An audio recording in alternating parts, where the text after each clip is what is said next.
हुजूर की जो बड़ी साहिबजादी है ना, सरकार की 4 बेटियां हैं। सबसे बड़ी का नाम है सैयदा ज़ैनब, उसके बाद है सैयदा रुकैया, और तीसरी है सैयदा उम्मे कुलसूम, और चौथी है सैयदा तैयबा हजरत फातिमा ज़हरा रज़ी अल्लाह ताला अन्हा।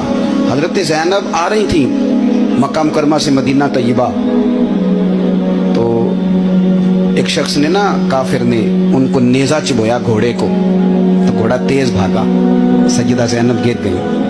पेट मुबारक में बच्चा था, वो बच्चा भी आपका इंतकाल कर गया। कुछ महीने आप बीमार रही और फिर आप विसाल कर गए। मेरे महबूब के सारे खानदान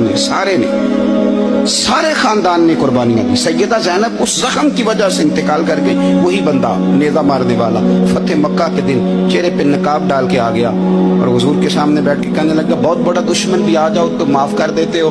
तो हुजूर ने फरमाया, तू चेहरे से कपड़ा हटा, बेटियां भूला नहीं करती, तू कलमा पढ़, मैं तुझे भी माफ करने को तैयार।